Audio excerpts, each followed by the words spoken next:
GoPro. Look at that. I'm recording on a GoPro. And man, here I am. I definitely have a broken foot, so that's fun. And I gotta say, a lot of the things that have been happening in my life lately are just making me realize how unhappy I am. So yeah, here I am again in the same shitty mental state I thought I wouldn't be in. So woo! Yeah, I don't really know what I want to do anymore. I do know one thing though, is that pretending to be happy makes me more unhappy. Every day I go through my life, the more I live, the more I want to just die. I don't want to deal with my problems. I don't want to get better. I don't have any motivation. I feel like I'm a lost cause.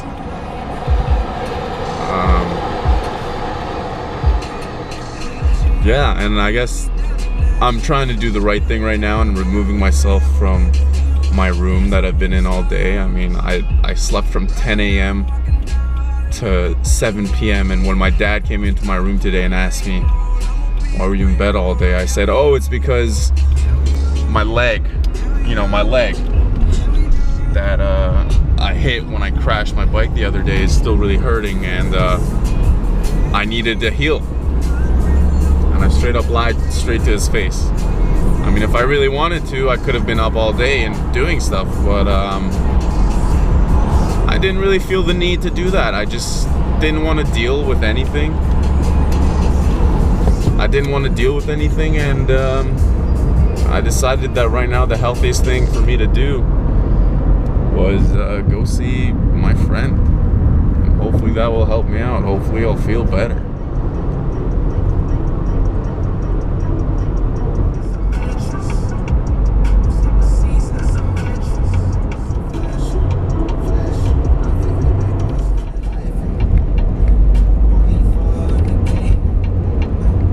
Yeah, pretending to be happy does not work. The thing is that really pisses me off is I didn't even crash that hard. I crashed at under 50 kilometers an hour, but my whole body is in pain. It just fucking hurts, and I wanna smoke again. I wanna numb the pain and just run away from it all. I don't want to deal with anything, even though I know that that's the wrong mentality to have. This guy's got a 4-cylinder Mustang and he's trying to race. Come on, son. Come on, man. You can't do that to me.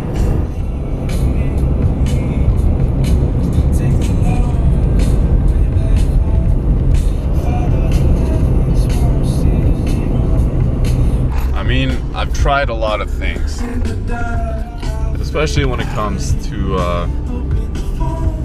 trying to figure out my mental health and what makes me happy.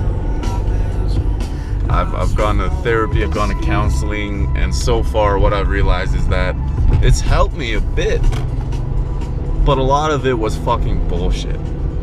I mean, the questions they were asking me, yeah, like I understand you're happy or unhappy in your head, but what is your heart telling you? You want me to fucking answer that? Like, are you fucking kidding me? I'm telling you that I'm unhappy. I'm telling you that I've been implementing all these things that I'm supposed to be doing that will make me happy or make me happier. And when I tell you that I feel more terrible than I've ever felt, more depressed, more sad than ever, you're telling me that I need to listen to my heart.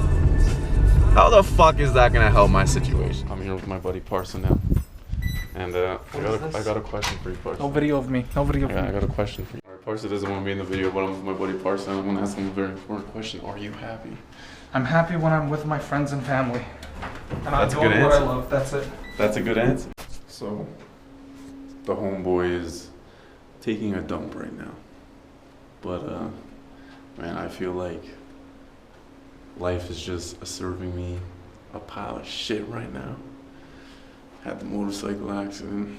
Definitely have a heel fracture. Like I said, my whole fucking body hurts. The stock market is taking a shit. The crypto market is taking a shit. And yeah, like I said, I feel like every day I live, I have less and less motivation. Ooh. Right? So we've known each other for damn near 8 years now, right? Yep. That's Greatest time of my life.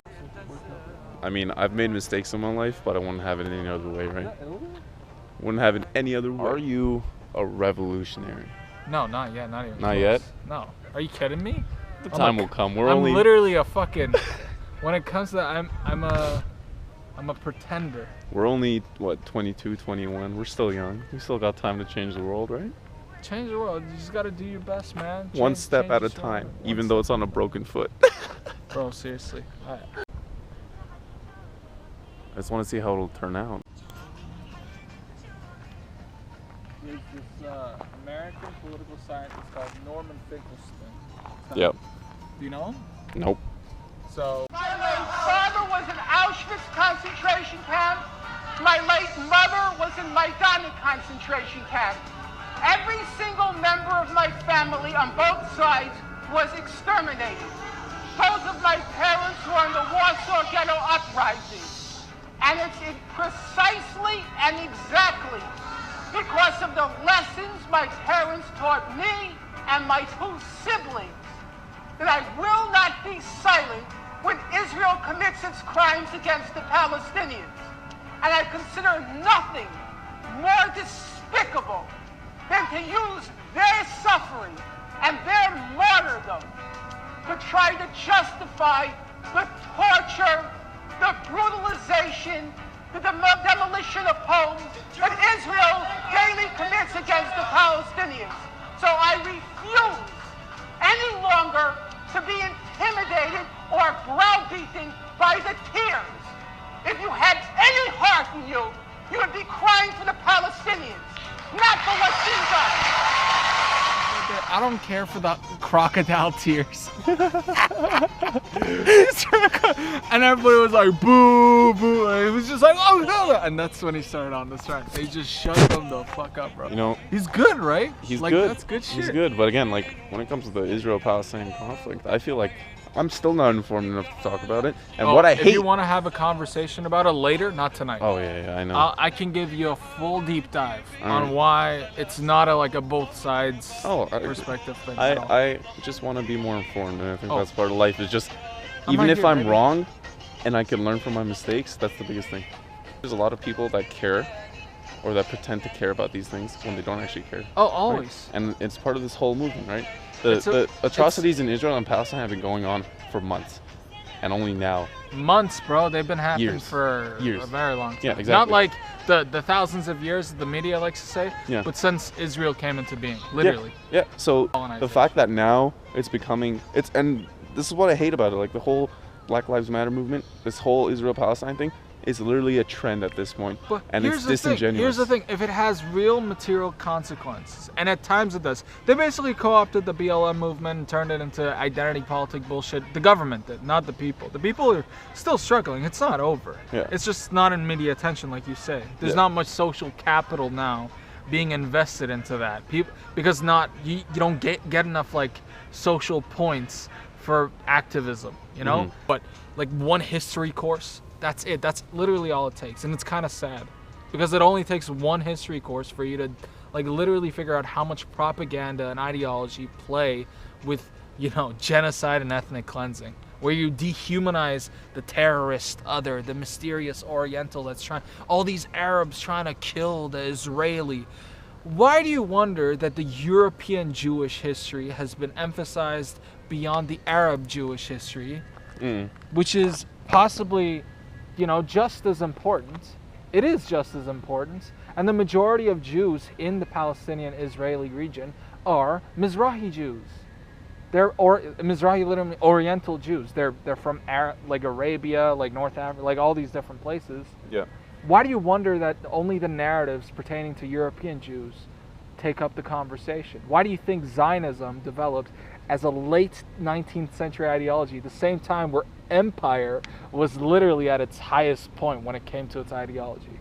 Do you think these are simple coincidences? No, not at all. And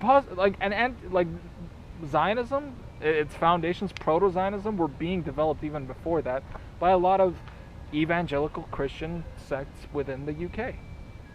Like, Zionism has a brutal history. None of it good. None of it good.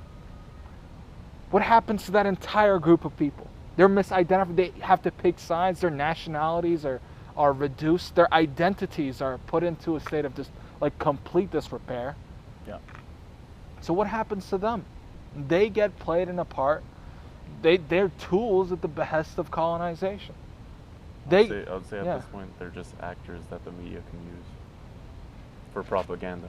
It's pure fucking propaganda, man. Well, You look I at the would way say, I would say a lot of the media today is just pure propaganda. Right? Yeah. It's no longer. Dude, it it's no longer always cares been about, though. Yeah, It's this idea that I would it's say this that is there a used to recent be phenomenon. I would say that there used to be a time where factual evidence was cared about more.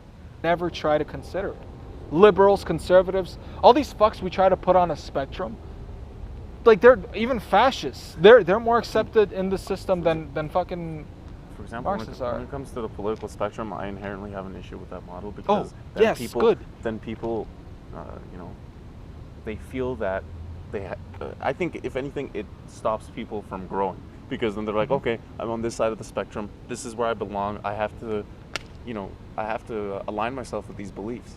Otherwise, then where am I? And they feel like they don't have a place, right? Because this is also the tribal nature of politics is they want to feel accepted. Sure, that's one thing. And you know what, George, you have a very good intuition when it comes to political theory. Like, I don't think you've read a lot of political theory. No, I don't read. I don't read enough. Period. And I genuinely hope, my guy, that you can not even find a way out of this, but start realizing that it might just kind of be worthless putting yourself through this. It's hard with self-hatred.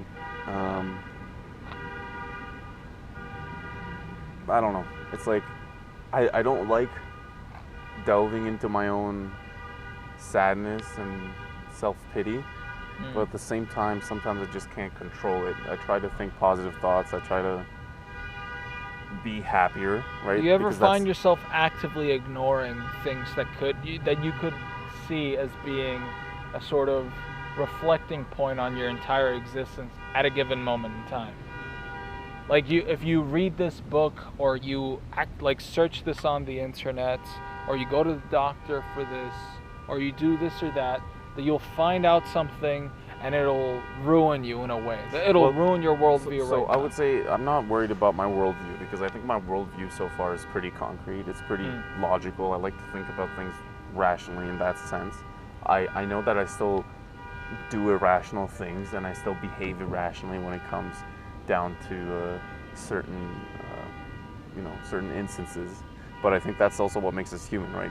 We're never going to be perfect. We're never going to always do the right thing. And I'm okay with that. That's why I would say I'm obsessed with personal growth because I realize that failures in a way have shaped me to be who I am. I wouldn't say I'm happy with who I am, but I also wouldn't do it any other way because I can't take it back. I notice that sometimes I live in the past and I really try to pull myself out of that because I think Joven said it best. Why would I live in the past and say, oh, if I could go 10 years back, I'd be so much happier. Rather, start implementing the things that I know would make me happy in 10 years. Implement the things that I know would make me or put me in a position. Why are you always looking to meta-analyze your own situation to the point where you find a solution to a given problem within your life? Because I feel like I've been stagnating a lot, especially these last 4 years, with me not figuring out what I'm doing with my life or with school. And the 2 years where I was heavily smoking pot, I would just let time waste away.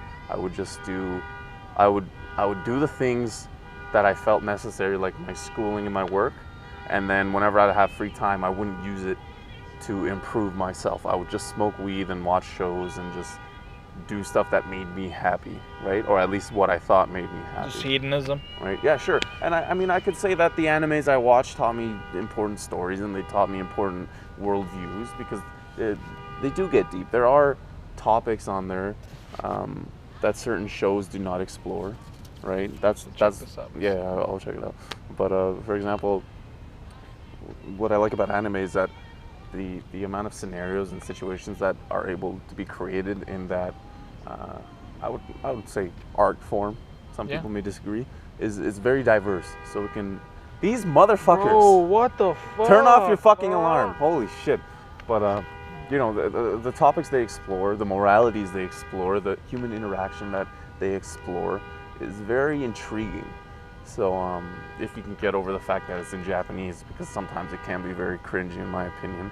I still think Japanese is a wonderful language, but it's very hard to learn. I mean, I've caught on to certain... Have you tried? I've tried, but I haven't really... I can't say I've tried because I haven't tried. Did you know arigato etymologically is connected to the Portuguese word obrigado? Yeah, but for example, you know how they say hello, Mr. Lee? In Japanese, you can tell it's Mr. Lee, hello. It's like, it's usually flipped. It's like mirror. What? Oh, you're talking about, oh, okay. So like the syntax. Yeah. Right? So, I was like, what are you, I think I know what hello, Mr. Lee means in English too, right? Yeah. Japanese. I was like, wait a second, what the fuck? Oh man, this thing's about to die. I thought I charged it enough. Education and career. And there's like art. You know, I feel like that's a good way. A lot of people try to split it up, but they often like leave out social life and shit too. I think it's a very poor way to go about it sometimes, you know? I think it's good to think about it, right? It's great to think about like, hey, what am I doing with all this? What's the purpose of all this?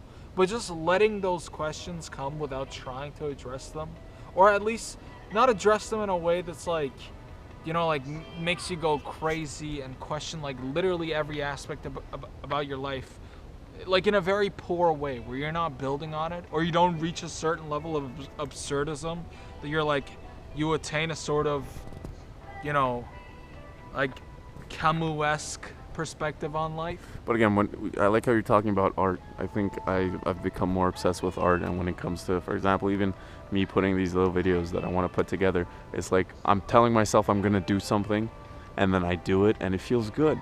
Like for example, this morning, I was like, yeah, you know what? I'm gonna put a video out. And I put a video out, and it's not the best video in the world. And I know that nobody's gonna see it, but I'm doing it for myself, and that's what feels good. That's what feels good. That's what brings me joy.